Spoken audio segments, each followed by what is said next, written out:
So, good evening, ladies and gentlemen. I hope you are having a great day so far, and I know it's only going to get better because today, me and my beautiful co-caster, Mr. TV, we will, walk you through this best of two series for Foxnyr versus Red. Thank you very much, Olisran, and it's a pleasure to be here once again on Foxnyr. This time around, we're going to be casting Foxnyr Finest against Team Red. So we're looking to see if the boys can get some sort of let's say redemption arc starting today. Like last time, they suffered the 0-2 against Nico Elite, if I'm not mistaken. The first round was even a draw, so they are for sure hungry for that first win. Oh, definitely. I'm telling you, just as hungry as I am for the good old Showmaker Keisante memes. Something I saw in the background over there. Do you think, but talking about it, Keisante, he was like weak for a patch, right? And now I personally feel like he's an absolute menace again. What do you think? Is he going to be first pick or ban, or? Yeah, it's likely that we get to see something like that. Even yesterday I was playing with some friends on ARAM, like for fun, absolutely, and we joked around because there's one friend of ours that we always joke around, like he can't play anything. All groups have that one friend. If you don't know who that is, that's probably you. We had that one friend play Xante, and he was killing everybody, and we were like, yeah, so it's Xante. You just press keys. You just, you're bashing your head on the keyboard, and the keys happen, and the kills happen. So it seems to be in a really broken state right now. It reached the 65 win rate percentage, something like that. So it's absurd. It's absurd. No. It got 65% win rate or something like that. I've seen the memes online. So it's definitely in a broken state. Another thing that I think that right now is a little bit broken are the Senna tank bot lane. Most likely Senna Tamkanj. That thing scares me, and I don't know what to do against that. I don't know. I have no idea. Okay, interesting. Well, I don't know what to do against it in-game, but I know what to do it in Gem Select, because, of course, we had a look at today's opponent team, and, they like to play a lot of Senna. We already had to figure out, hey, who goes where, If you main Senna, are you an ADC or are you a support? Do you just... Wait, that's genius, honestly. If you main Senna, you can just, you go for both roles, and you can flex always, it. you can always play your champion. But yeah, Senna absolute menace right now. But in the strat that you mentioned, of course, it is fasting Senna, and you let the bruiser / tank, you let him farm, right? Yeah. But even when that happens, most teams will sometimes switch between who plays it. Sometimes the support gets to play the fasting Senna. Other times it's the AD carry playing it, but simply not farming. So even that is another level of flexibility that can be shown. But as you know, like the easier way around it would be simply to ban it. If one team has some sort of one trick ready to play, just get rid of it. Exactly. Yeah, honestly, that's what bans are for, right? Even so, on one side compared to the other side. And talking about sides, Team Red is on a surprise. Team Red is on the red side. Yeah. On the red side. Okay. And so we got our job. We got an easier job then. If it was the other way around, we'd be a complete mess talking about it in game. This time around, if it's red on red and Foxnyr on blue, it should be easy. It should be easy for us, and there should be no confusions. For the first game, at least. Yeah, at least for the first game. That's true. At least for the first game. So anyways, just a quick roundup, or let's say reminder of our lineup for today. We have Juvies, Panda, Flip, Fi, and Trailblazer, just like last week against Nico Elite. So the boys are looking ready, and we should be close to start of this game. I think everybody is in the lobby ready to start it. So let's see how they will adapt from that tough loss against Nico Elite. I mean. Nico Elite Esports, maybe? I'm not quite sure. Let's see if they can if they can bring it back to this time around against Red. Speaking of Nico, have you seen the Caps Nico play? Of course you've seen it. He transformed into a cannon. Yeah, honestly, the Nico, do we call it rework? It was a rework, right? It's not. Yeah. How many weeks or months has it been? It feels like yesterday to me. And I remember having like discussions with friends like, okay, you know, is it healthy for the game? No. Is it fun to play as? Yes. Is it fun to play against? No. But No. I mean, she did get some nerfs, but still, I think Nico is in an okay state right now. Yeah, and it's impressive. Like it's been reworked quite a few months ago, definitely, and new things still pop up. So like there's still a lot to unveil on that champion, and I think that's something that is beautiful, and that's something that we've been lacking a little bit with recent champs. But anyways, seems like we're jumping into champ select, and the first ban is already on the line. Ziggs will be removed from the bot lane of Red. Exactly. No red Yordle for Team Red on red side, and yeah, maybe also red ban. And come on, they were listening. I wanted to see Nico. No, I wanted to see it honestly, but what can we do? I guess it's past trauma. It's past trauma. They faced it last week on the team and on the Rift as well. Like the champion and the team were named Nico. So yeah, that didn't work very well. So they decided to do the easiest way around, which is banning. Why complicated? Why try to make a big brain play? Like what are we gonna play to counter it? Just ban. If you just ban, there's no need to counter it. Anyways, that means that some of the other bans have been left open, including this Orianna that I think we saw banned last week. This time around, Flip will get his hands on Orianna. Okay, so first of all, Kaysonte out of the game. You know, the memes can live on in my dream. That's true. But they will not be in the game. And Senna is open, by the way, so I'm really curious. Will they just go for a Senna plus something in this rotation, or will they answer in the mid lane? And okay, Azir, chicken versus robot. Okay, Azir Orianna, that's a classic, I'd say. It's been a few patches since we didn't get to see these type of matches in the mid lane, like those classic control mages. But right now things are a little bit different, as Orianna got plenty of buffs, so she's more of a bursty mage, let's say, with the shockwave having more impact in games. And there it is. Senna was left open, and I think that's it. I think that's the let's say the one-trick player that we weren't quite sure where he is gonna play it, has got his Senna. So that might be a next level of flexibility that we haven't seen, is now to discover where will she be playing.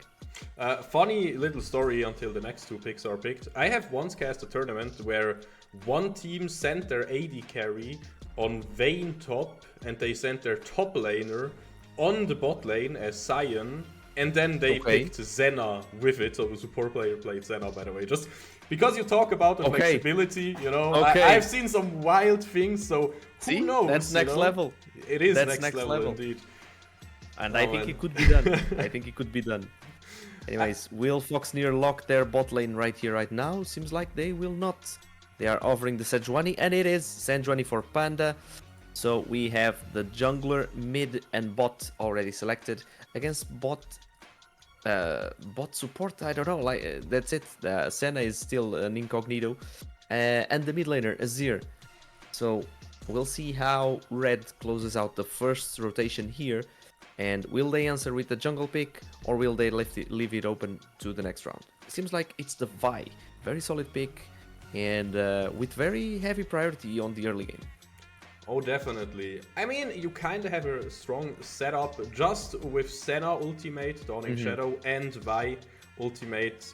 You know, you have what do we call it? One screen of engage range, you know, with flash and your wall breaker, and then if you think, oh, maybe we can turn it, there will be Dawning Shadow from Senna from downtown, you know, and I like both drafts so far, though. What do you think? You know, talking about the first 3 picks, we see the core of the composition. Do you have a favorite here?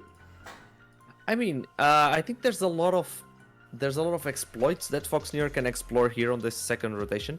Unfortunately, the AD carry is already locked, which I think is going to be the primary focus of this Vi. If I can get her hands onto Caitlyn or Orianna, super easy. So now the question is, how can we peel for them? How can we make sure that Senna goes in, actually Vi goes in and never gets out.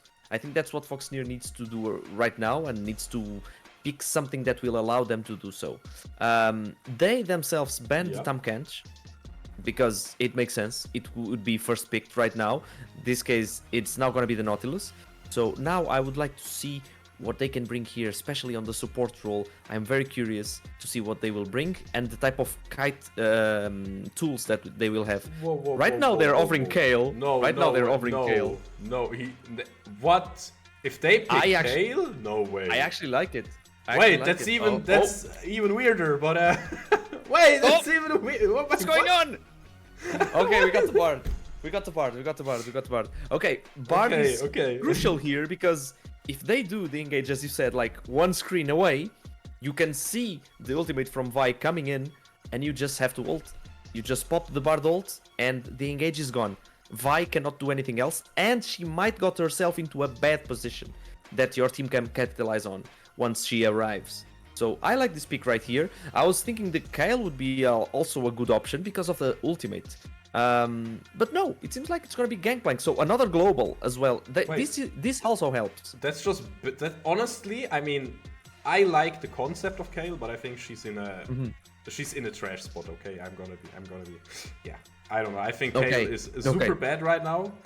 If you know how to lane against her, but Gangplank, man, now when I see that champion, I know you are on a timer, my friend. So talking about timers, looking at the scaling, looking at both team compositions first glance, the first question I usually ask myself, is one team on a timer here? What do you think?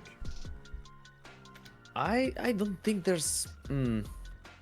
There could be a world where you can say that the red team has slightly better scaling because of the Azir, but at the same time, as you said, like, there's the Gangplank, so he's gonna farm up so much gold. He's gonna get advantages through that gold and possibly even through the Cannon Barrage.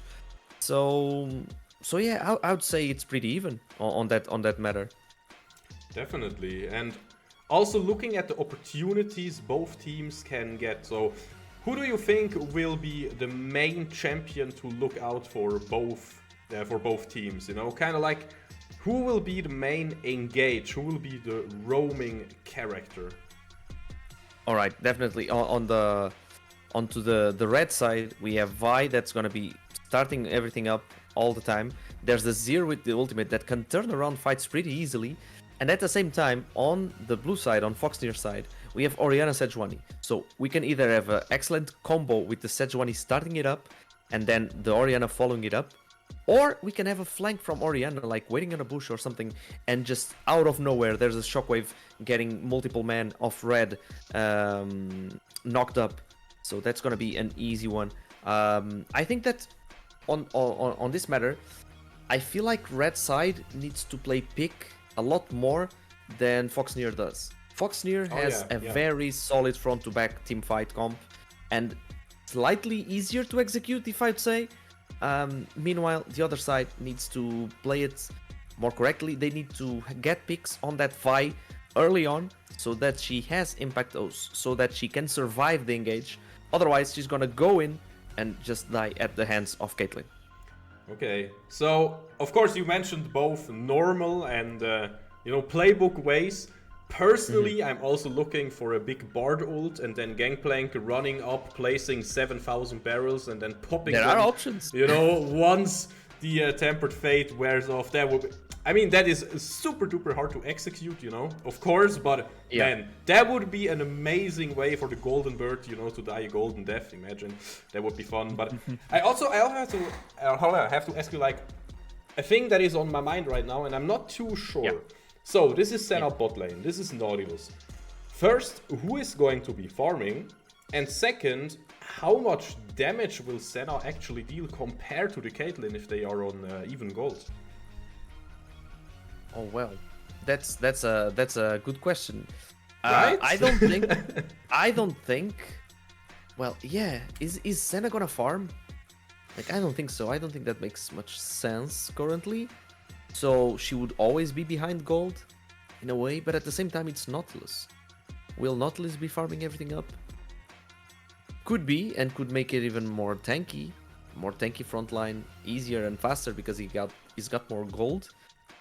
So that makes the engages more safe for the Nautilus.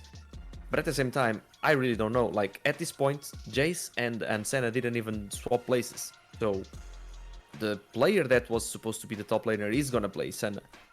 So there's that flexibility we were talking about. What?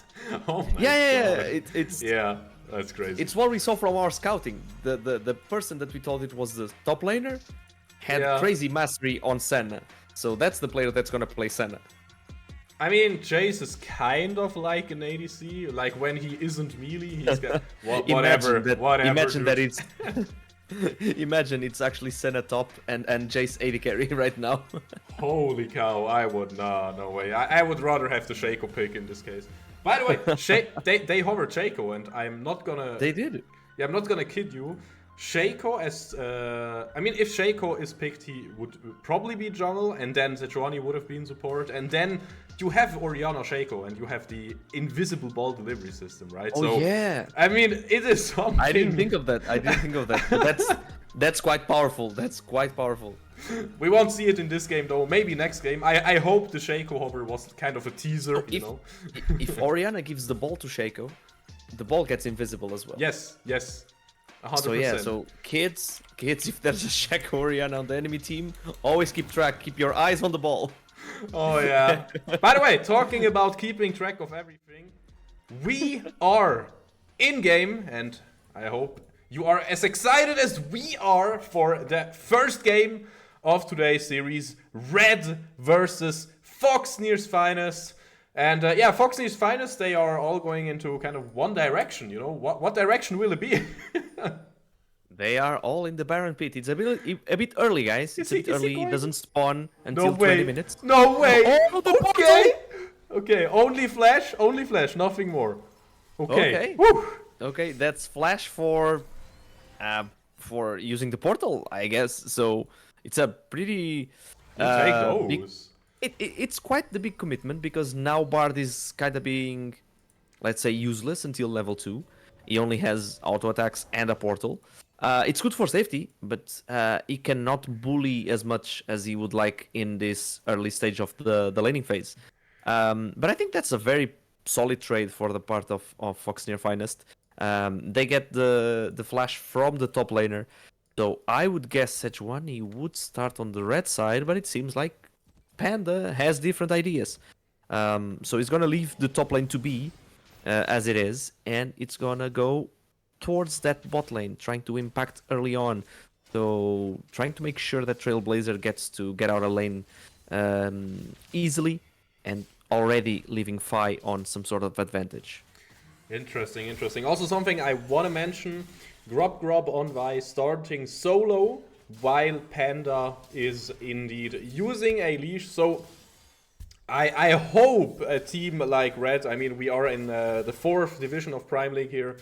I'm pretty sure Red, they are talking about how, okay, Panda could do buff into reverse clear, you know, but usually he should clear from top to bottom. Yeah, I guess that's the line of thought here, and that's exactly what's happening. I think that Panda will simply roam to this bot side. As I say it, he might be trying to go for some vertical jungling. He's trying to invade. He's reading me like a book and doing all the opposite of what I say. But Vi is already on Raptors, so we might have a fight here. Hold on a minute, there's a fight top lane. Oh, never mind, but Panda, he's showing up, and Ixer no flash, and they want to abuse this. Ruiz also going for an assist at least, but he did not use his flash. This is a kill for the Sejuani, and now, of course, Grub will call to his team, hey, bot side is still up, but there's no way that he can go and farm it. All right. That's very good use of that portal from level 1. They capitalize on the fact that the Jace did not have flash, and Panda uses his own to make sure he gets the first blood. So that was very well played. He didn't lose much. He lost a little bit of tempo. Vi might try to answer here. Oh, that's a free kill. Oh, that is so free. Not even worth flashing. And yeah, meanwhile on bot lane, Trailblazer eating a turret shot. Not much happening though. What? Oh my god, Fee! He The tried flash. to go for something, but sadly, it did not work out. But hey, you can't blame him for trying, right? Yeah, he didn't. He didn't quite connect there. He did try the flashy play. Didn't quite work. Meanwhile, Panda tried to over the mid. I don't know if he actually ended up showing himself, but right now he's just doing his clear. He's on to his red buff. Meanwhile, Vi has the Krugs left to do, so they are gonna finish the. They're gonna finish their clears around the same time and around with the same amount of impact. They both got a kill in top lane. Actually, on red side, they got the kill to the top laner, so it might be a bit more beneficial for the red side this time around. But Foxnyr did get first blood money, so that's an advantage. Oh, definitely. But let's be honest here. Yeah, Foxnyr does have a small advantage. We're talking about like 100 or 200 gold, but this game is so even as it can be so far. I think both teams know that. Absolutely. Both teams, yeah. They're just like, we're chilling, guys. We're just playing to our strengths. And honestly, I just see not too much action happening until level 6. And while I'm talking about it, Feed just dies. And their Trailblazer flash portal. So of course Grop will not find something. And man, I really wanted to say how both should be waiting for level 6, but they're listening, bro. They're listening and they just went for it. Yeah. They just went for it. The aggressive flash from Fi is actually costing him a lot. That's why the bot lane from red side could be so aggressive right now. They knew the AD carry didn't have flash. It was used offensively and without a turnout. So very well capitalized on the side of Team Red. So right now, Ghost has been used. Trailblazer Flash has been used as well. So it's a tough loss on Foxnyr's side. Let's see how they can move forward with this. Seems like Panda is already focusing the first objective of the game, this first dragon. That could be a nice start. That could be another layer of pressure being added here for the Foxnyr boys. It's a cloud, so there won't be that soul that I would say most people don't really like. Usually people prefer those more aggressive ones, like the Infernal, the X-Tech, or even the Ocean. Yeah, definitely. But right now, that's not on the table. Well, oh my god, what is on the table is some action on top lane, and maybe Foxnyr can come back here. Beautiful connect nice here. barrel. Oh my god, no, it won't be enough, and Dijkser gets out with a sliver of health and the flash, else the cannon barrage would have killed him. But man, what a game so far. What a game, action-packed already. We saw the mechanics on the gangplank from Juvies. Using there's the shuffle. Oh my god, the shockwave will not be enough because Grop has his flash up, and this is the 4th kill so far for Team Red. Oh, look up, Panda's trying to get the kill, oh, and he will. And of course, assault. It continues on bot lane here. Fee and Trailblazer. Honestly, I respect it a lot, but maybe they are a bit too greedy right now. But no, they are dealing a lot of damage here. They're dealing a lot of damage, and it seems like the HP bars are quite even on the AD carries. We see that Senna is fasting, so there shouldn't be so much money as Fi does at this point in the game. So the trades could be on their favor. It's so heavy right now. It is so scary. The flash. Shaya 42 with the aggressive flash and an anchor into Fee's face. And what can you do? Oh, it seems like you can't do much right now. Seems like the serrated dirk from Senna already did a lot of work here in comparison to a pickaxe and cloth, crit cloth, if I'm not mistaken. I don't know if Caitlyn already had that. Yeah. The cloak of agility. Oh, thank you very much. I don't think she had it when the fight started. Didn't she buy it right now? I have no idea, but I mean, I think it's one of the worst items because you kind of have to rely on RNG, right? So. Yeah. It's not much. And the serrated dirk did a lot of work for Senna. She was able to trade very positively against the Caitlyn, which shouldn't be really happening this early on the game, but she did get a kill. So I also have to mention, I think it is so genius to just let Nautilus farm. We had a second thought about it, right? In Gem Select, we were like, okay, who is going to be the farming character? But honestly, let's think back. Nautilus used to be a mid laner in, some metas. So I think he will be really, really happy with the gold. It's not like, I don't know. I think Alistar and Leona also two really competent tank supports. I can't really talk about it right now because Dijkster is in trouble. All these skills are hitting just onto the Jace. Beautiful kill here. Beautifully done, but in the end, Trailblazer Ignite got the kill, which is not the most valuable member to receive that extra gold. Nonetheless, good magical journey, nice CC stack, not letting Jace breathe for a minute. But right now, they are not willing to contest this Herald that is being done by the bot lane, mid lane, and jungler from Red. Exactly. They already used the Glacial Prison, so I can understand where you are coming from. Oh my god! I blinked for a second! Where did our ADC just go right now? Jesus. He just disappeared. He just ate a full combo from that Jace. And boy, he did not look pretty. Okay. 1 second, sir. Is it just me, or is the team with more serrated Dirks just winning? Because... That's a nice stat. That's a very nice stat. It seems like the serrated Dirk is the best early game item right now. But yeah, there was a bit of more action here. Of course, the Shockwave will connect, but will it help at all? Flip, he has some movement speed. You have to sidestep. Oh my god! Tramby moving forward. This could be the moment that we want as Foxnyr is coming back into this game. And I rate this game 5 out of 7 so far. But of course, on top lane, there is some more action. And never mind. Whoa! What is going on again here? Flip and Panda. It is action-packed here on the Rift. In the end, Senna did get the kill onto Orianna. It would have been a great escape by Flip. He couldn't quite make it to the last mile, as there was the ultimate from Senna from downtown. Meanwhile, Panda got a nice Jace. They are crumbling right now. They are crumbling under the pressure. Beautifully done. And they gave it to Flip.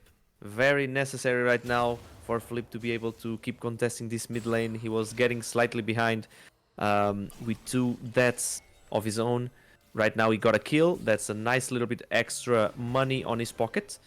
And meanwhile, Trailblazer, he's doing some love taps here on Stemby, but didn't quite connect the stun. There was no walls near it. Where misfortune when you talk about love taps, get it? Because, yeah. Talking about get it though, yeah, I'm perfect at though. Getting the second dragon in the game. Nobody saw the smite, by the way, but very good segue. Very good segue. I gotta admit. But jokes aside, Panda just on time to get the next dragon. And okay, we have our soul for this game, and also kind of the win con for Foxnyr here. Yeah, it should be. It should be if they manage to get the third one and get that added level of pressure of having the soul point, it would do wonders for this lineup. They have a really solid team. If they arrive early to the objective and they wait out the enemy, it's amazing. They can easily stack some barrels. They can land the CC perfectly. The Orianna ball also provides a lot of zoning. So if they arrive earlier to the objective, it should technically, in theory, allegedly, it should be theirs. No, come on, this is so stupid. You can't do anything here. If Grob wants your pirate booty, then he will just come and grab all your fortune and send you back to base. But yeah, I mean, in the end, it is an attack on top side, and we still have our clear win con, as you just talked about it, with the Ocean Dragon. I think it can easily be winnable, so yeah. It's true. It's still very much winnable, but right now the gold lead is starting to dilate on the side of Red. They are using the Herald really well to get the first tower of the game. They got the added bonus of all the plates as well. And look, this tier 2 is already pretty chunked. So honestly, the early game looks really solid for Red, but we see where the team comp is going from Foxnyr. And we also talked about the scaling. Gangplank, he will get items and he will just be able to basically one-tap people in the late game. And yeah, Dijkster also scales really well, but will he really scale better than a Gangplank? Depends on the situation, but in most of cases he just shouldn't. Yeah, it's a tough one right now. I'm questioning how is Fi gonna do right now, because he's clearly behind. He's even losing on CS to the Nautilus, which would be something that wouldn't be exactly expected. And he cannot trade heavily with Roxas right now, but there's the team coming on the magical journey. Oh, yep, and even Cannon Barrage, so it's basically 4 versus 2. Beautiful flash to not let Chaya escape here. Sadly, Roxas will get away and even blown Chaya. He wants that kill. He wants to get there, and he will not get it. Panda though there to get the kill, and meanwhile Stamby also coming in with a TP and fighting Flip, but not finding anything. And so far, it is really good for Foxnyr, but now there is backup and there is more kills to be taken. I rate this game 8 out of 11 at this point. Really good answer from the red side here, answering back this, essentially this 4v2 that was happening. Roxas was able to flash away from the shockwave. Oh no, Trailblazer! Staying alive. Staying alive, Panda also staying alive. Fee is back in the game. Panda, he wants to get as much CC out as he can. He flashes out, he will survive even, no way. And Fee, he deals a lot of damage, and Dijkster's combo will not connect here. Man, Panda, he knows his limits. It seems like he really knows it. He was forced to flash back, but he made it out anyways. But unfortunately for Fee, he's not getting any kills. He's trying so hard, he's being so aggressive, and it's not paying off. It's actually biting him back. And right now, he also used the flash aggressively on that play on bot lane, and that costed him his life. He was safe if he didn't decide to go the extra mile to try to grab the kill, but he went and he ended up losing his life for it. So right now, I think that Fee as a player needs to get his head back into the game and realize that the game is winnable. There's no need to try to be the hero and to try to make the hero play. It's okay if you stay behind, farm a little bit more, get your items done, you got your Infinity Edge done. As soon as you get the 2-item power spike, if there's a good setup on a team fight, you will still be useful. And we also do not forget, of course, Juvi's on top lane, 1.5 items. Panda in the jungle, 2 completed items. So, you know, and even a Flip with 1 full item. And I will actually have a look at the gold real quick, because nobody really needs a back at this point in the game. And Juvis is kind of split pushing right now. No teleport on the sides of red, so they are pressured to do the objective here, to start it up. Of course, they will do that, and I'm not really sure. Do you want to actually contest this objective here, or do you just give it away and happily take a mid lane wave? For the first time ever, Foxnyr is kind of listening to me. I think that's the plan. I think that's the plan. Get priority mid, try to give some damage to that turret. Meanwhile, the top lane, Juvis was able to get a tower of his own. So overall, that's a good trade, money-wise. And they don't lose much. They lose a little bit of tempo. They are not reaching that soul point so fast. But look at the flank from Panda.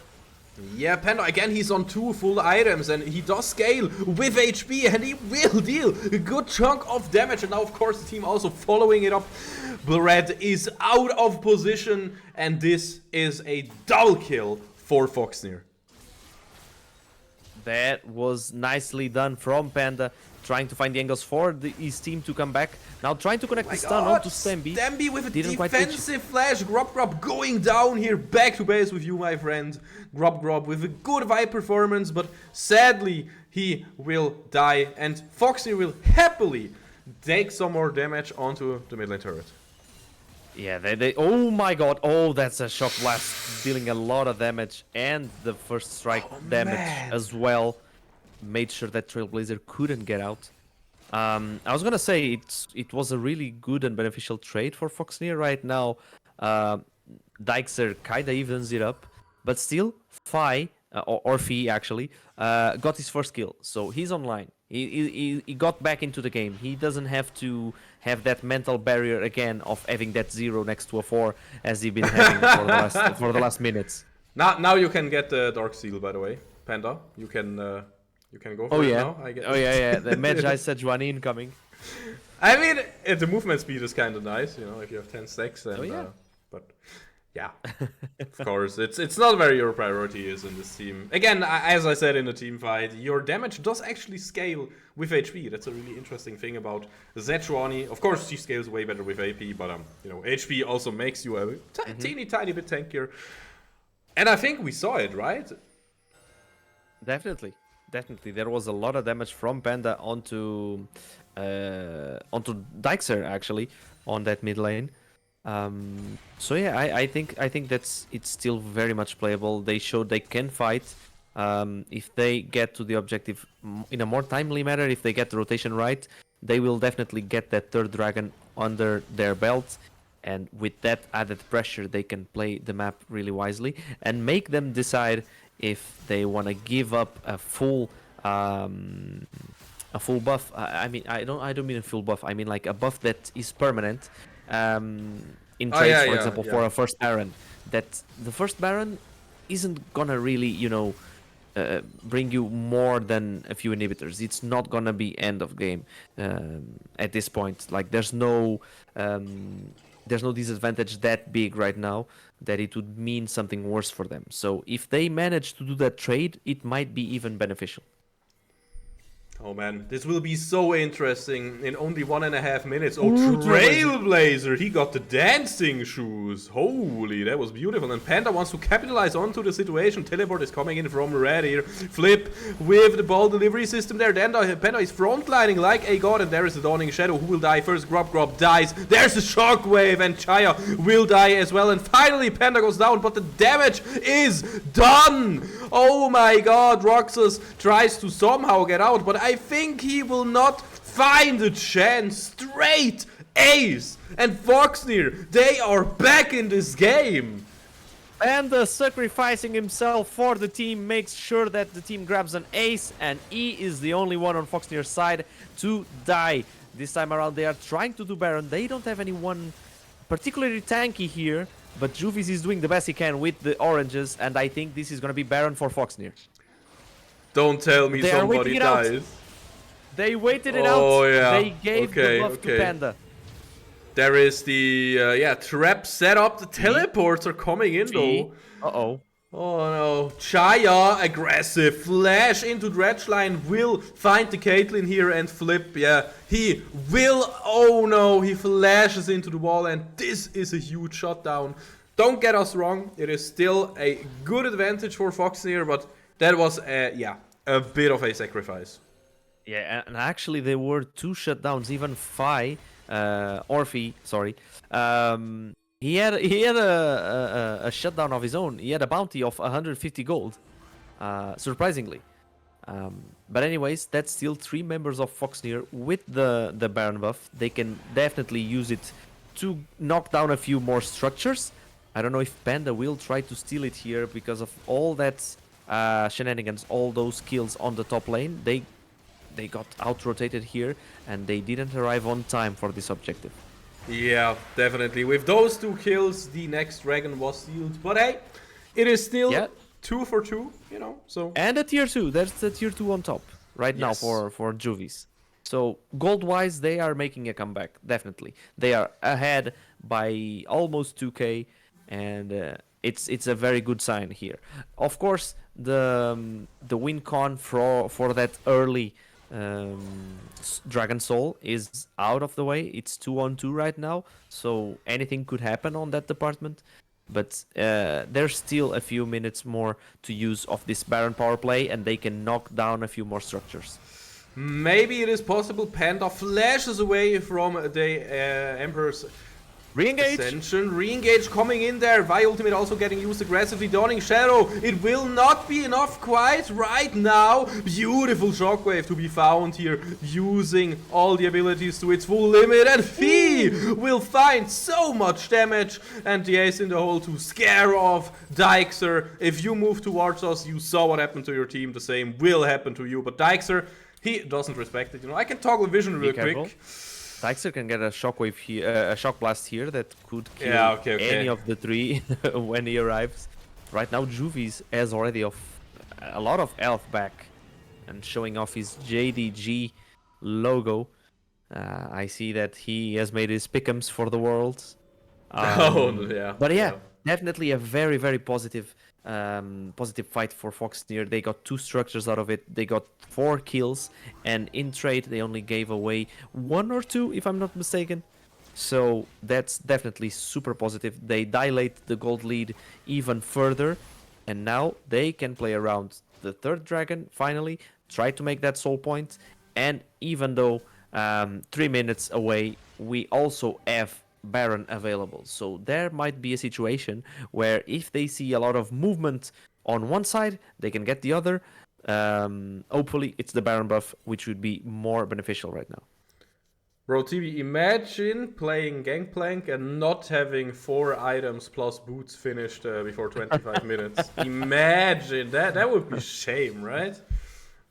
Yeah, it's almost like he gets extra gold from something, you know, like it's amazing. Yeah, but still, he has a lot of farm. He has more than 10 CS per minute, and yeah, this means he will deal loads of damage. Oh my god! Juvis, and he does not have enough. He's not satisfied yet. Meanwhile, on bot lane, Fee will die to the turret and to the shuffle, but on top lane, this pirate, he is doing so much work with his 4 items. 700 gold shutdown as well, by the way. So, 3 Foxnyr members here. Dawning Shadow will not do anything. Turret going down. The gate is opened while Trailblazer is split pushing on bot lane. But who cares about the Bard when you have to try and defend top lane? He's gonna get a tier 2 as well. He might get a tier 2 as well. No, he don't. No, he deals 0 damage. He does not have the wave. But yeah, very nicely done here. Of course, Grub tried to get the flank onto Juvies. Would be an amazing shutdown for them. But guess what? As soon as the Vi jumped the wall, there was a Sejuani and Boar waiting for her. So Juvies can free hit while the CC is being laid out from Panda. So it was beautifully done. They got 2 kills immediately. They got the tier 2, tier 3, and almost could get the inhibitor, but they decided to respect the fact that Stamby was back already from killing Fee in the bot side. Yeah, exactly. Stem B with also a lot of items. You know, it's not 4 items, but he does have himself 3 items. And, you know, Rabadon's Death Cap, the most expensive item on the Rift with 3.6k. So, of course, yeah. The Emperor, I just have to check, guys. I'm sorry. But he's on 503 AP, by the way. Oh, yeah. Yeah, that's a lot of damage, as Freak would like to say. 40 seconds till Dragon. 40 seconds, and you can see that right now Foxnyr has arrived early. They are trying to move around the objective. You can see most precisely that Juvies is on a very good position to start getting some barrels, but they are engaging. Okay, Cannon Barrage, and there Grog has to go in, but who will die first? Flip is super low, but will not die. Panda super low, will not die, and Chaya also super low, will not die. Nobody died so far. Trailblazer wants to find one now, though. Chaya dredge lining himself away. He is so squishy, but he also deals so much damage. The ace in the hole will be enough. Flashing away from the soldiers. There is the shockwave flip. He found Steve Flank going golden here to get some more time. Trailblazer, can he maybe help him? He doesn't even need help here. It's only Stamby 1 versus 3, and he will not find anything here. Grub is still alive and chilling in the jungle, but man, there is a miracle that needs to happen now for Grub to do anything here. So many flashes. I think everything was used basically. Only Juvies has his own, but Foxnyr got 4 kills. They get the objective, they get the soul point, and now they can focus on this next objective, on this Baron buff that is waiting to be taken. Meanwhile, Grub is gonna try to clear some vision around it. That's the best he can do while he waits for the respawn of his teammates. And right now, with a good reset, with more gold on their pocket, Foxnyr can close out some more items, can buy another set of vision wards, and they can lay it out to prepare this buff. This is a huge step into the right direction, because if you get this Nash buff, it probably also means you get some kills, because, well, you know, Red wants to contest this.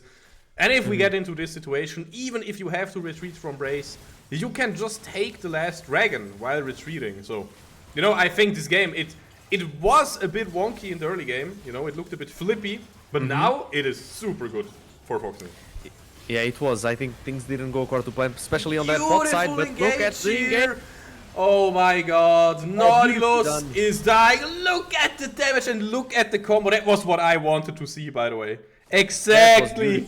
Oh man, this was art. Trailblazer with the golden play, making sure that the team gets what they need. There's the shockwave to follow up. It was very beautiful, a very beautiful combo. And right now Foxnyr have their own second Baron buff, and this one is gonna cost some inhibitors for sure. Oh, definitely. I don't really. I hope you have an explanation for this, but Panda went kind of cheap. What do you think about the? You know, I can show it real quick. Chalice of Blessing on our favorite Poro rider here. What can wait? What can build? I have no idea. I look at this item and I'm like, I know there's the mythical from supports, the Echoes of Helia, but that makes no sense. There's the Radiant Virtue already, so I really don't know. I'm clueless right now on what is the idea here for Panda, but clearly he knows more than I do, so I'll respect that absolutely. Meanwhile, he got the Anathemas chains connected. Which look at it! It is the setup again! Look at the damage! Yarhar Fiddle-dee-dee! The pirate is free, is what I'm saying here, guys. Ladies and gents, it could just as well be the game here. 2 members on 40 seconds here. Panda, he's frontlining, he's tanking the turret. Ace in the hole into the backline. Panda finally has to retreat.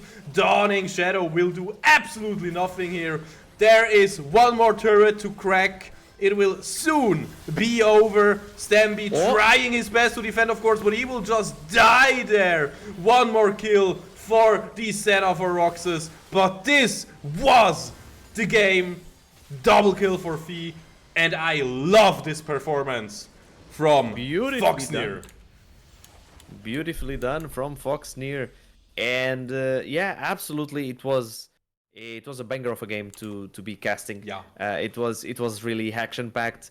A little bit too much on the early game, I would say, as we were predicting that things would settle down a little bit. They would take some time to get those level 6 online and to make sure that it could unroll from there. No, they didn't. They just fought all the time in the early game. Yeah. And that was a bit painful. It did cost them a little bit of the early game because they were getting behind. They were getting heavily behind. But thank God on the top lane there was a gangplank getting rich and richer, and they were able to bring it back. Beautiful performance by Panda mostly. And I think it was a good comeback even for the bot lane that was struggling a little bit on the early game. So I think that what they can take from this game is if they do game number 2 with this mid to late game and with a better early game, it should be a W. Easily getting another game. I mean, with this mentality right now, you're the clear favorite going into the next game. Like, it's not even close. But guys, talking about going into the next game, you see where this is going. We're going into a short break, and we're going to be... I have a new favorite word, I'm telling you. We're going... What? Yeah, I said going like 7 times now or whatever. We're going to go into a short break. We'll be right back in like, I don't know, 2 minutes or something once the play is already. So, you know, grab some popcorn because the next round is going to be hot as well, just like my co-caster TV. See you right then. Thank you so much.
Been up myself for a minute. Been feeling myself for a minute. Hallelujah, amen. Sweet Lord, born again. What you doing? Who you seeing? I got the right feeling. No money, go tell her. Go get it, go do ya. Where you going? Where you seeing? I got the right feeling. I've been loving you. Been loving myself. Welcome back, guys. There we are again. I'm still just somewhere in the void while TV, he's probably sweating from this first game. I can tell. Whew. Was getting hot. I was, but actually here in the north of Portugal, it's pretty cold already, so that's why the fur jacket as well. It was some good League of Legends to warm it up.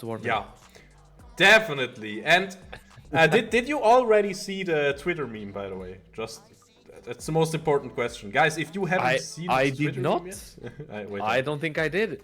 I have to send it to you real quick then. All right. That's basically what happened, right? But the more I think about it, the better the Bard plus Gangplank combo becomes. I thought my dream combo was a bit unreliable, but they executed it perfectly, honestly. Oh yeah. That's the meme. Okay, yeah. They really tried to shut down that Gangplank, but it didn't quite work. Grub was ulting there a lot of times, but I think that pirate just stole gold from all those minions and was able to carry from there. 100%. And of course, we have to respect every single player here. If you don't know, I mean, we don't know each other too well. I'm a jungle main, and I played in the Swiss scene a bit. And my favorite champions, basically, they are Sejuani. Yes, I said it. Okay. Sejuani, Viego, and I mean, Viego is just always fun. And Briar is also a lot of fun right now. But my point is, Sejuani, Panda on the Sejuani, it made me proud, He basically tanked the entire front and back line, the entire team from red for forever. It was crazy. Yeah, and he was getting out. It's like most of the times you see them just going in and tank as much as they can and then die. He was getting out as well, like on many situations. So that was impressive. And re-engaging even with super low HP, still re-engaging, still getting out. I mean, it was a really solid performance by him. 100%, I'm telling you, dude. So yeah, of course, when the passive kicks back in, it's like, wait, I don't want to talk good about Rocks, but I'm telling you, when you hear that sound on Sejuani, when your passive comes back up, you can be on like 10% health. You know you're gonna be Gucci, and so did Panda. Gonna be fine. So yeah, oh yeah, 100%. He was doing great. Absolutely. Do you think that Red might look at that and think like, okay, we definitely need to do something about it? Do we ban it or do we steal it? Regarding the Sejuani and the Gangplank. Oh man, it's a tough question to answer because on paper, it's like Sejuani is not a beast, right? But Panda made it look like one. And yeah, I think so. He wasn't just perma-fed or something. He was farming up, finding some kills, of course, but so did the Vi. And then suddenly, to me, it felt like Sejuani out. I mean, just the pick itself, of course, I can't really blame Grub here. His champion it's super hard to hit like all your opponents with Vi. And the Sejuani, he had a lot of impact, and it was the setup, ceasing the opponent. So I honestly think if you ban something, it has to be Gangplank, right? Yeah, it should, especially if they didn't pick blue side, which I don't think they did. I think they're gonna stay on red side. So they will not have that first pick to be able to steal it, for example. So I guess the ban is the easier way out here for them. Definitely camping him and everything that they invested didn't quite work. The Gangplank was still online, very much online. So I would say the best next thing would be exactly to ban this pick for Juvis. But at the same time, I don't know exactly how are they gonna reformulate the entire draft around it. There could be a scenario, since they didn't even They didn't even select a different side. There's a pretty good chance that we might see some sort of repetition on the draft from one of the teams. So it's all on the red side here, on the second rotation, to make things super differently. They could really get 2 of the picks from Foxnyr combined with 1 or 2 bans, and that would leave you to a totally different scenario. If they decide not to do it, they might get the risk to have Foxnyr draft the same thing again, and they will still have the same mid to late game power spike when it comes to team fighting. And if they correct a few mistakes that they did on the early game, that's it. Bro, if Foxnyr, if you are still listening, because it feels like they were listening to the cast sometimes, even though it has delay and everything, but it seemed like sometimes they were in our heads. Give me the Orianna Shaco, please. I wanna see it. It is so much fun. It is a bit of a meme. Where do you put Shaco even? Top lane, whatever, I don't even know. But does Panda know the limits on Shaco? That's the question. That's a very squishy one. It's not Sejuani. It's not Sejuani. Put it support, easy peasy. And what is this over? What is this over? Okay. Yes, Orianna Shaco. They're playing with our hearts. It's Orianna. You got half of what you asked. You got half. Okay, the Senna is still playing. Like, Foxnyr didn't think it was much of a threat. So they're allowing it to bypass another time. So we're entering that scenario that I was mentioning. We might have some sort of ego draft where the teams play the same thing and just think like, we can perform better and it's gonna be different. I don't know. Well, it could be. Will the Azir get locked in? Will it? Let's be honest.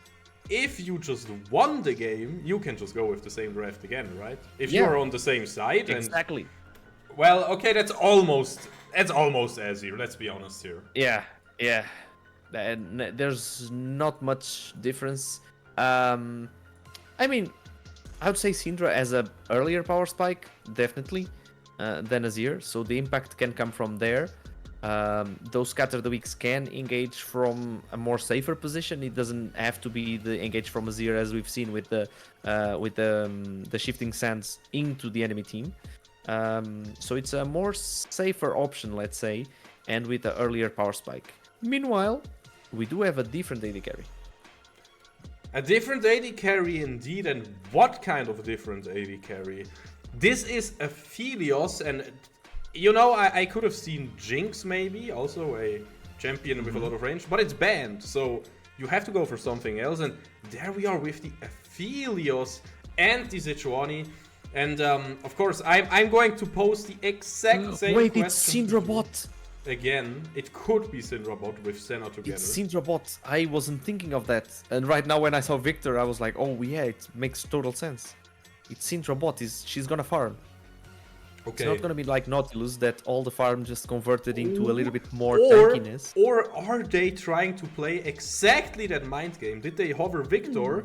You know, to put a statement into our heads, like, hey, it could also be Syndra bot lane. And Syndra bot lane is good, but also Syndra Orianna, that's a matchup that you have practiced 1,000 times. You're probably super comfortable in that. Good question. How will they flex this thing all around again? Who's gonna play what?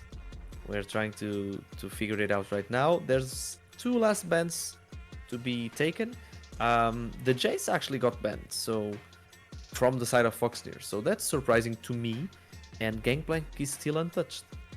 Wait, is it surprising though? Because Jace was kind of the only problem that they had last game, so might as well force them to pick a different option, right? I like it, really. Yeah. Okay, yeah. Makes sense. He got heavily helped by the jungler early game, so yeah, there was a lot of damage. There was a little bit of let's say disrespect from the TPs as well, from the side of the bot lane. So I think it was a little bit. I'm sorry, it could be. Yeah, it could be. I'm sorry, I'm here mumbling about the Jace that is not even on this game. And there's a Cho'Gath being please. Most likely. Yeah, it could be. Like I've no idea. I have no idea. It could be right now. They could go anywhere. Like it even could be Nocturne mid. For all I know. Yeah, true. Nocturne mid is decent. Indeed. I don't know, man. Oh man. Oh, tough one. This. I mean, what do you even pick? You just pick your best blind picks in this situation, right? I guess so. Like they. It could be Syndra, could be Shogath. Yeah, it could, or it could still be anything. Yeah, it could still be anything. Okay, let's say that Nocturne is locked into the jungle. It still has Syndra, Shogath that they both can go to the AD carry role, let's say. And now there's a roundup, so they can choose either to let Shogath face this Aatrox or decide if there's a better matchup for this top lane and give it right now as a counter to the Aatrox. Fiora, come on. I mean, that would be the classic one, but hold up! I still don't know where they go. This is, oh my god, but we bro, still don't know anything about this draft. Bro, imagine you are playing Aphelios, you're having a great day so far, and then it is literally Pantheon on the bot lane in your face permanently. Oh no. I love you too, Poro with Cookie, by the way. Oh no. Oh, wait, what? Yeah, a friend of mine said he loves me in chat, and okay. We all love each other, of course. It's quite simple. All right. This means thank you in Gebärdensprache, by the way. Okay, they're not swapping anymore. They're not allowed to, right? It's Pantheon top. It's Pantheon top. No. It is. I'm telling you, it is. They are not allowed to swap anymore, right? There's the 30-second or 20-second rule, something like that. 20-second rule. What? There's not gonna be more swaps. Man. We know that Senna is gonna play the AD carry role, like in a fasting way. In the fasting way, yeah. I don't even know what I'm saying anymore. So Pantheon top with Ignite against Aatrox. That's what I'm seeing right now. Syndra mid. This is crazy. This is crazy. So, okay, Syndra Orianna is the most standard matchup that we have here. That's kind of normal. They are both control mages. They both have engage potential. They have CC. They have damage. So it's a good matchup. Let's say here. It's a very even one. I don't really give a huge advantage to any of those particular picks. I think that Syndra earlier on might have more agency on the early roams, I would say. But other than that, it's a scaling lane. We are not expecting too much of a fight going on all the time. Meanwhile, top lane, I'm expecting a brawlery. If it is Pantheon top with Ignite, he's gonna try to get the kill like prior to level 4 onto the Aatrox. So Nocturne might come around to help after 3 camps, if that's an angle. Otherwise, it's gonna be just a farming Nocturne until level 6. He just wants to power farm, get that paranoia ready and locked in, so then he can start have some agency around the map. I mean, I'm already in the Nocturne ult. It was a spoiler all along. I'm actually an undercover agent for Red. Oh, that's what that is. That's what it is. I'm just in Nocturne ult. Nah, all right. The thing is, Nocturne versus Sejuani. I've played this matchup, and I can tell you, I will always, I'm not tilting or being mad, but I'm always a bit sad, at least, and I respect it when the opponent jungler has like so much better clear speed. It's not like just a little bit. It is like way better. So if Nocturne just perma clears, or if he just full clears first, he will be on the other side. I don't know. He will be there. He will have an impact on the map, and I'm still like not done with my, I don't know, 5th camp maybe. Yeah. So maybe that can be a win con together with Pantheon's global roaming. So to put it back again into my words, I think personally Nocturne should clear bottom to top lane, just always gank top lane, get the Pantheon free to then let him ult with his Grand Skyfall onto the rest of the map. I think that's the way to go, but of course I might also be totally wrong. Yeah, who knows? Last time we were trying to predict something and it came out completely the opposite. Both times that we tried it. So we'll see. Even said Johnny last time. Really, a big impact was immediately that first gank, the forcing of the flash prior to that, and then the first gank immediately on top to capitalize onto it.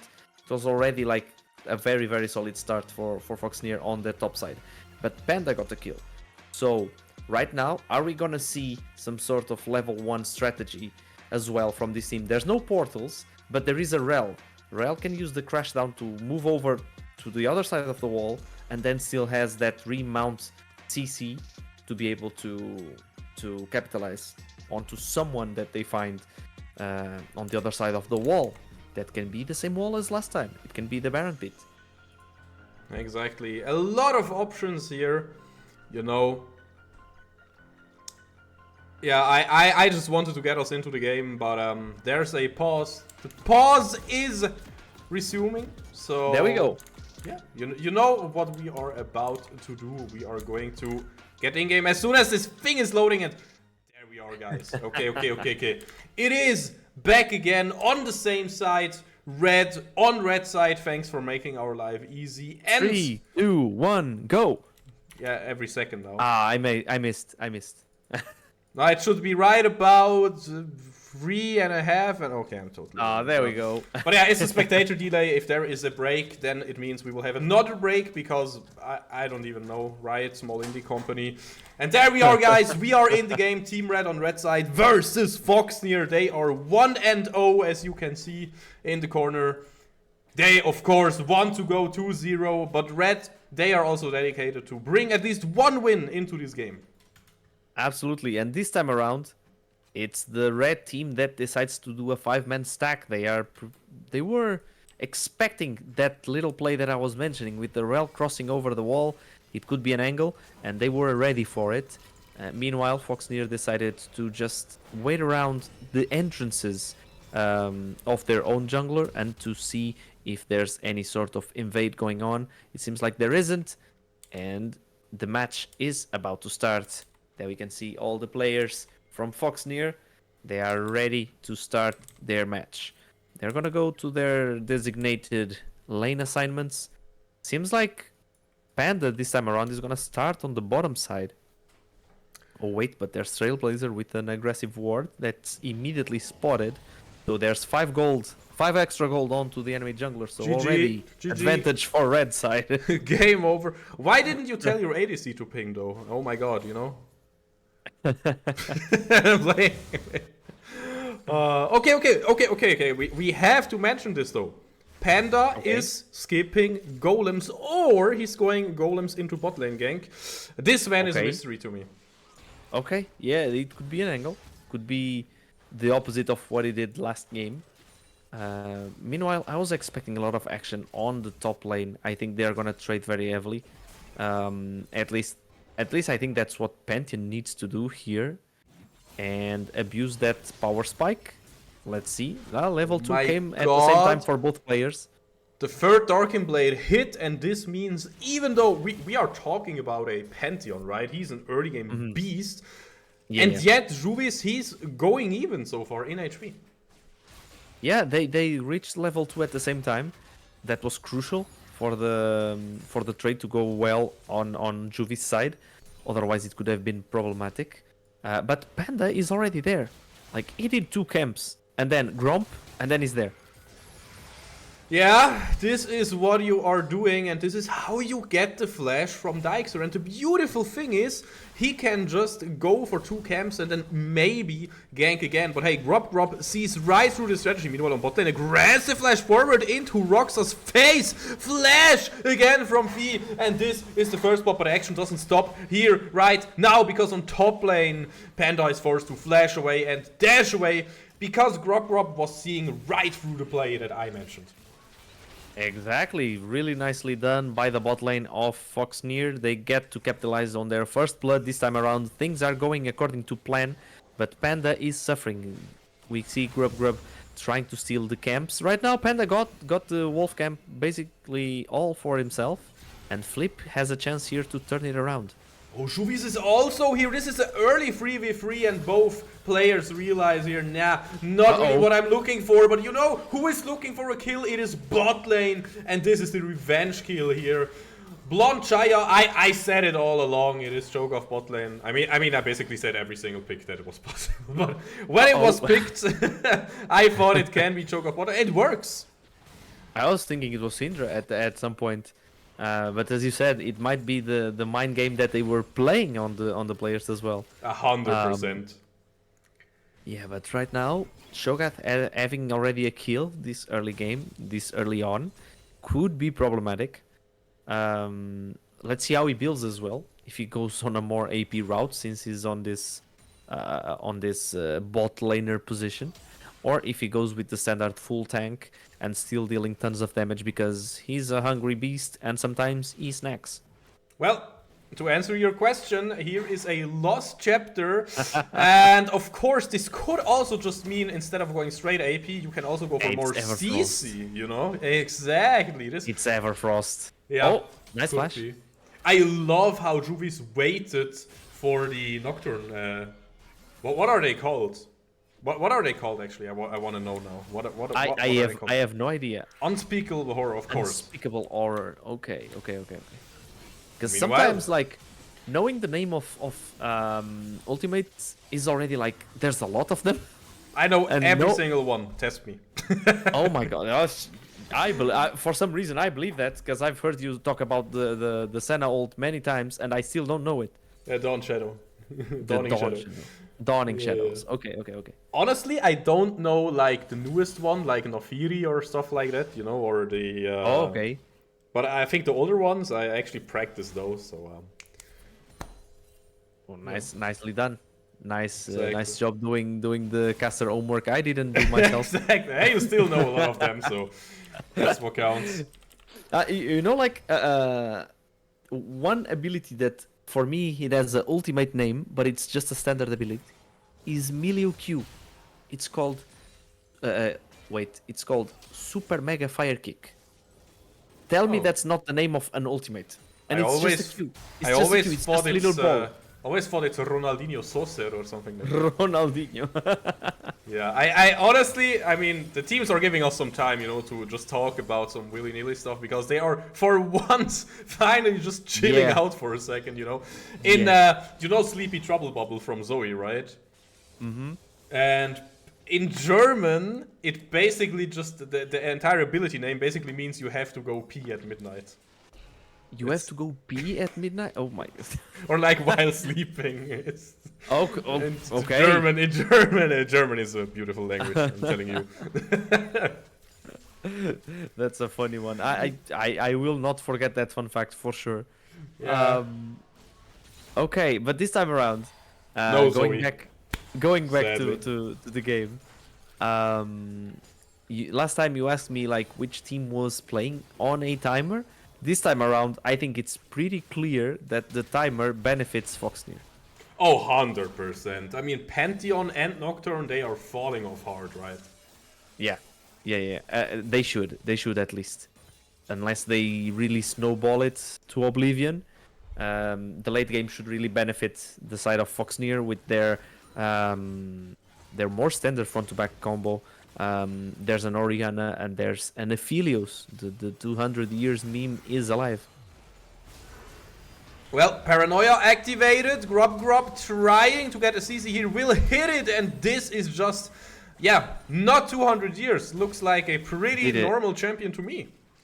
Did I just jinx it? Because I literally just said he's alive, no! And then he wasn't. No, the last hit from the ultimate. No. Are you kidding me? And this is not what we want to see so far. But of course, it's only one kill in the bot lane, one kill in the mid lane.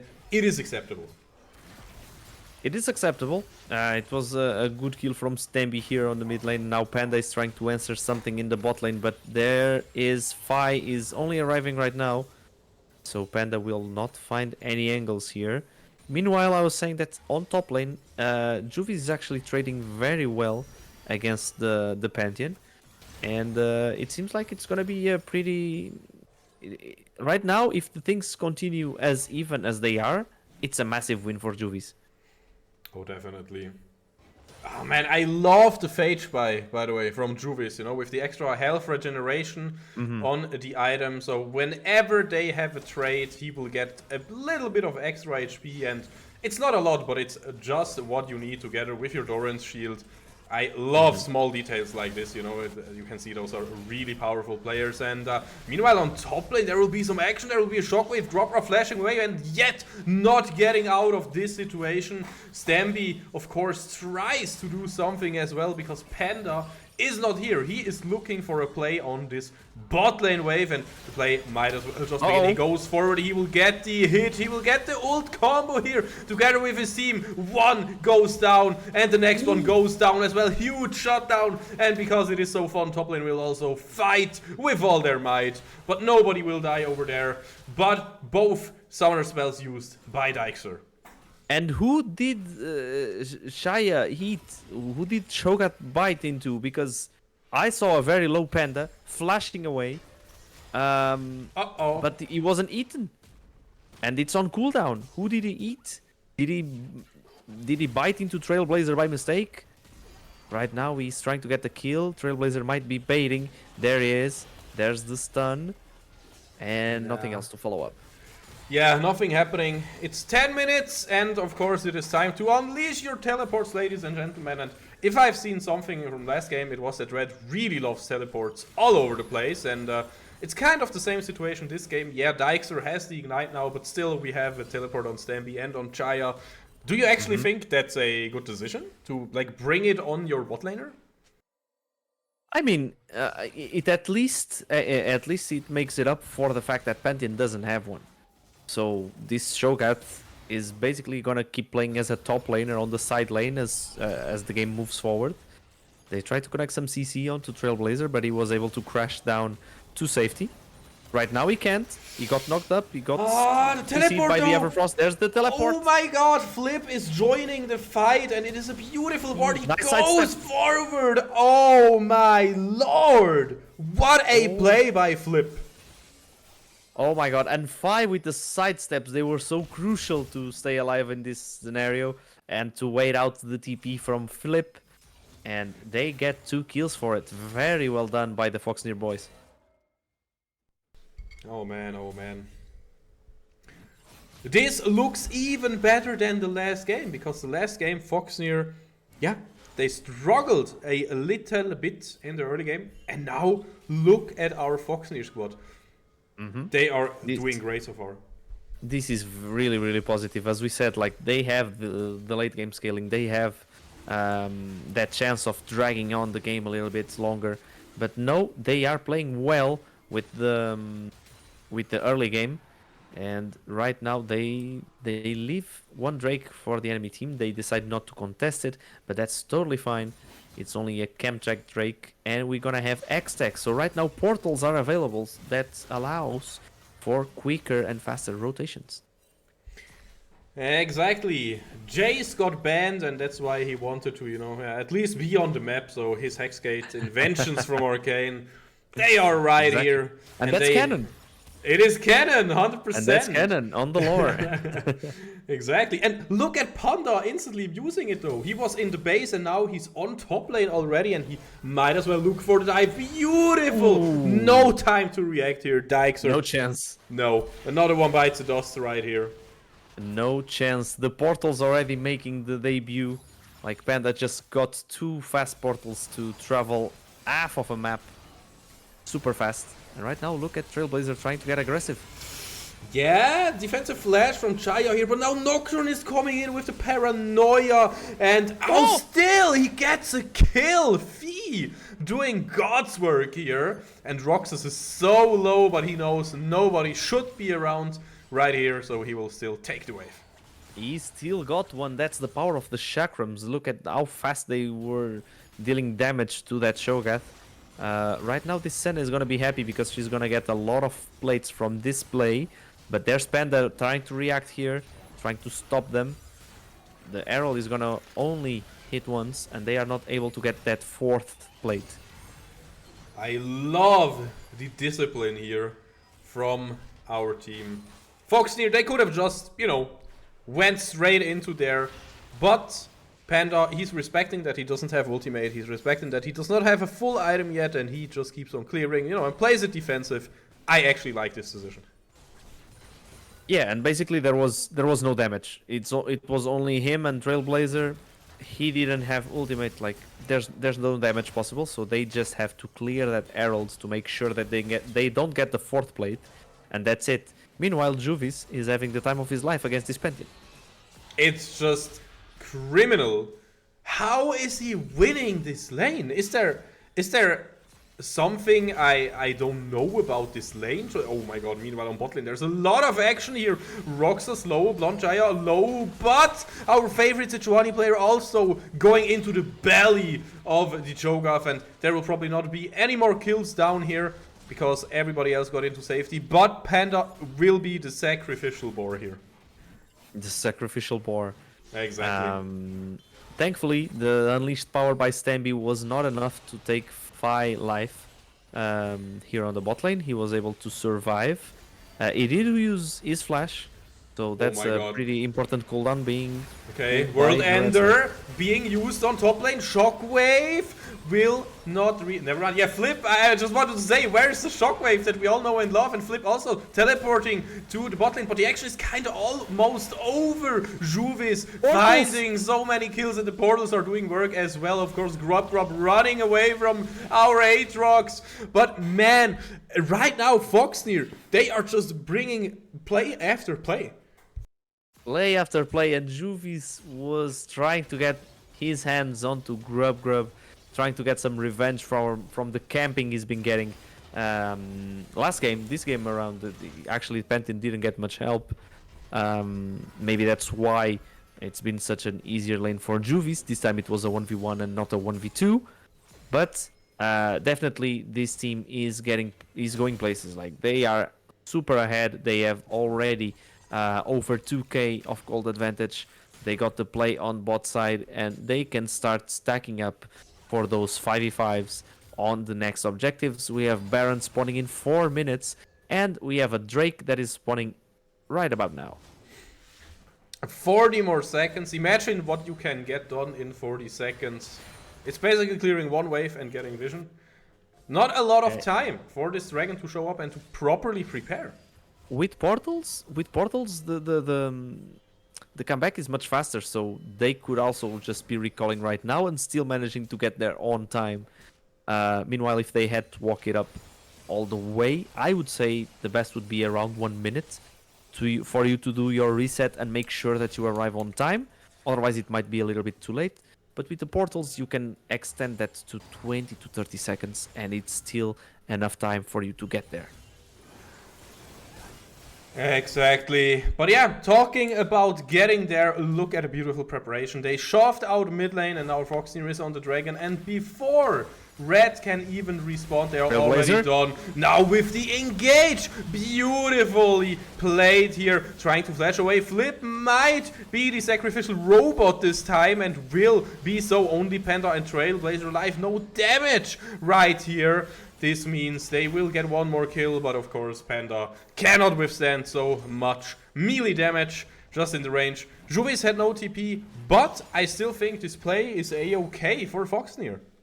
Absolutely, it was a 4v5, and they still managed to go almost even, getting the objective, and Juvis got a tier 2, so all of that gold went into Foxnyr's pockets.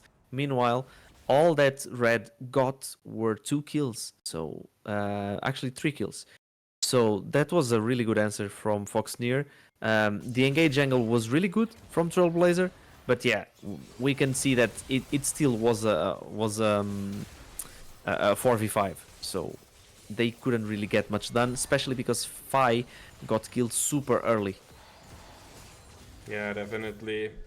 200 years are only 200 years if they are alive, and an AD carry is still an AD carry, right? And it's true. Yeah, against the Nocturne.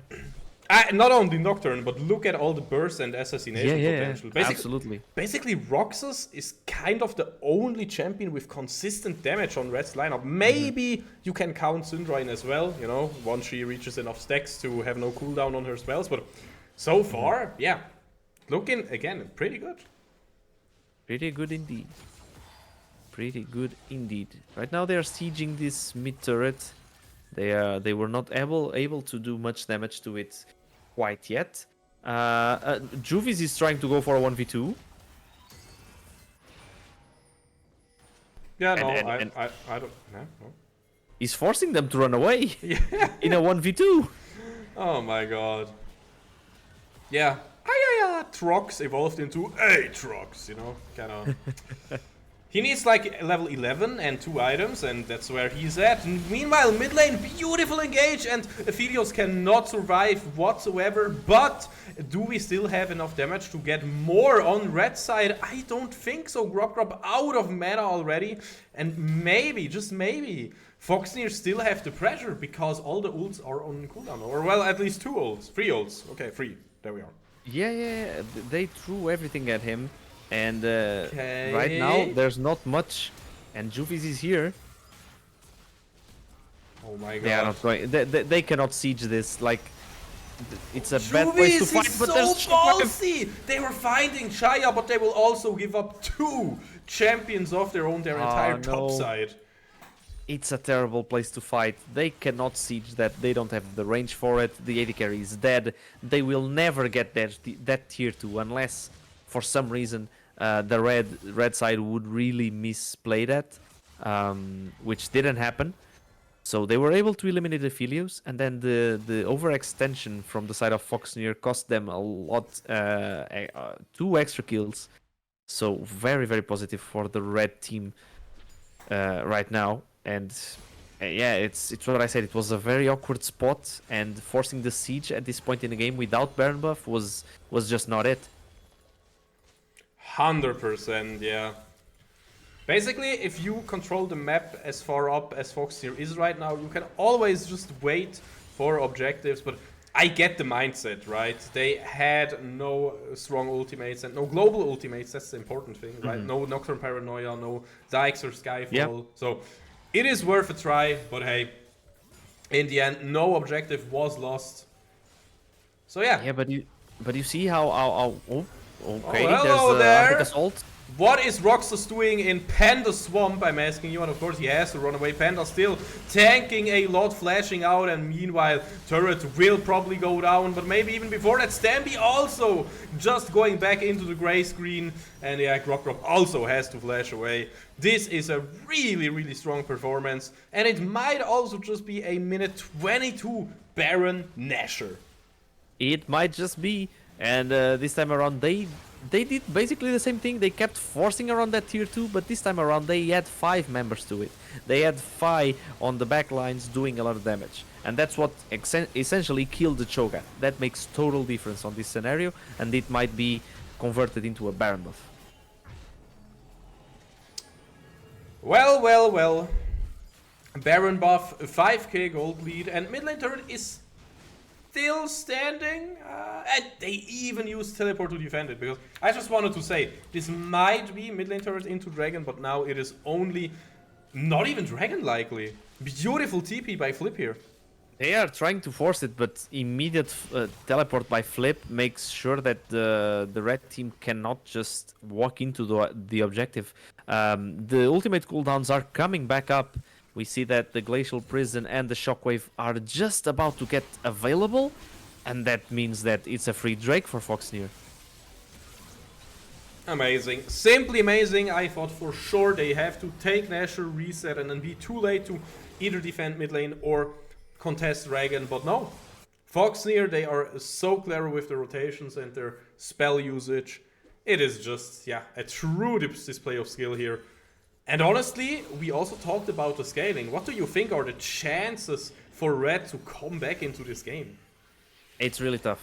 It's really tough right now. They did what they were supposed to do twice already, which is eliminate Fi immediately as soon as the fight starts, or meaning like that's their engage point. They just go Paranoia into Skysfall from the Pantheon, and that's it. They are trying to do it again. About the paranoia, there's a redemption though for really good peel, and they cannot find a kill. Flip will die finally, but what will they pay with? It will be Chaya's life, it will be Dijkster's life, and it will be Grub solo that he has to reset, or even be interrupted here in his reset. This means mid lane turret is going to be destroyed. This means mid lane inhib is also following it up in a second. Minute 23, mid lane inhib, beautifully played by Foxnyr. Beautifully played by Foxnyr. They are trying to escape now. Trailblazer using the crash down to get away from the Syndra. Still gets stunned. Will get another stun, and he's not getting out there. The unleashed power takes the kill. But as you said, as we were talking, the red team has to invest a lot of important cooldowns, a lot of ultimates to try to get one single kill, one single shutdown. This time around was on Flip. But guess what? Once they did that, Juvies was on the other side taking care of the entire back line, and they were like basically 2v4 on the other side. So they just end up losing everything, losing a tier 3 and losing an inhibitor. They kinda lost everything, as you say. Now we have 3 minutes of no major objectives up. Of course, you can always see a turret as objective, you can always see a freeze as objective, and you could also see a fight happening on top lane as objective. Grub wants to get Flip here, they want to bait him here, and there Panda, he's healing himself, and he tries to find something. Flip with so much damage. It is honestly shocking how strong he is with only 2 items. Chaya is tanky, but not tanky enough. Will die to Fee right here. And this means nobody can answer the Aatrox on the bot lane. And on top, the fight even continues. Beautiful Moonlight Vigil there to find some more damage. Yeah, Fee will die. But what again will be the next few steps from Foxnyr on bot lane? They can just secure the inhib, and they can basically just secure the game at this point. They just run past the towers. Juvis, he turns on his World Ender mode, and he wants to tank a lot of turrets. Maybe he was too greedy here, he will die, but the turrets will fall. The inhibs are open, the inhibs are down, and there is the engaged Grub. He wants to somehow defend his base. They are taking some portals, they are trying to find the flank.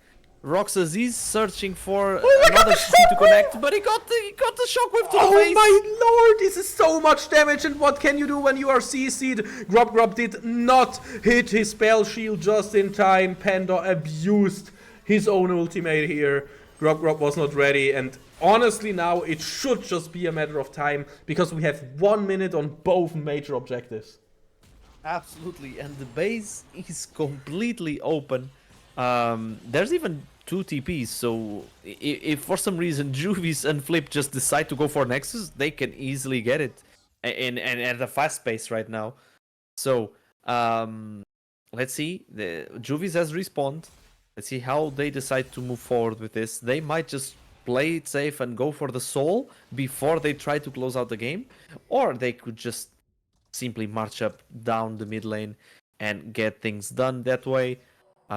Seems like the call is a bit confusing. They are moving to the opposite side. They are moving to the Baron side of things. Yeah, and but fighting in the jungle. Oh my god, yeah, fighting in the jungle is always awesome. Don't tell me Redemption finishes. Grub. He tries to dodge Redemption with the paranoia, but of course it will not help. The shockwave connects and almost one-shots Roxas here. Teleport from Juvis. He is hungry for some more dessert, because he wants to finish this entire meal with style. And man, does he finish this thing with style. 2-0 for Foxnyr. Just come on, guys. Yeah, just finish this thing. What a game, and it looked even more dominant the second time from Foxnyr. Definitely, this second one was so much better, much more controlled early game, and they were able to pull it through. They had the scaling on their side, they had a really great early game, and they managed to just keep going with that momentum and take the first 2-0 of the season. Beautifully said and beautifully done by Foxnyr here. What do you think, though? is this how should I put it? Is this something that we can prepare for now, or do you think the better teams in the league will still be a big challenge? Because I'm not really sure myself. Well, definitely there will be heavier and bigger challenges to face, and that's up to them to get completely prepared. And I think that at this point, every single matchup matters, and grabbing that first 2-0 will definitely do a lot for their mental, at least, and for them to realize that they can achieve those wins.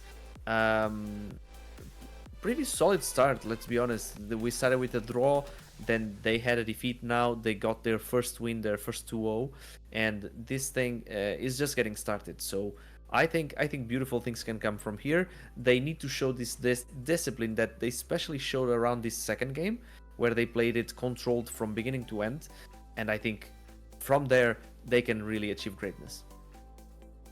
Oh, I completely agree. Yeah.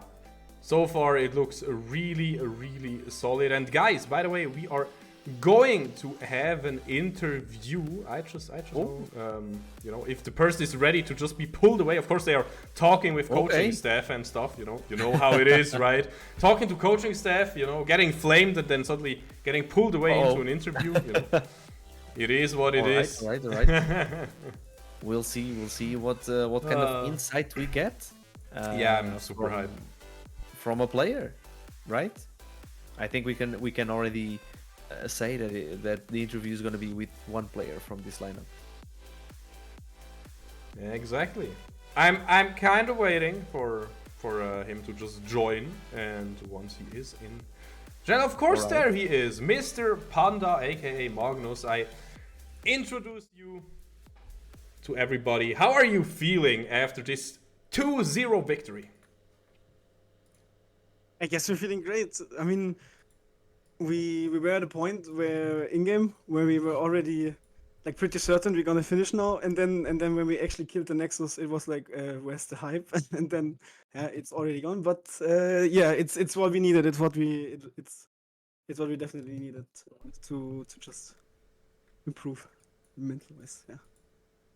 Absolutely, and what a performance, my friend. I think I speak for both of us. We were really happily impressed with your Sejuani that you got to play on both games.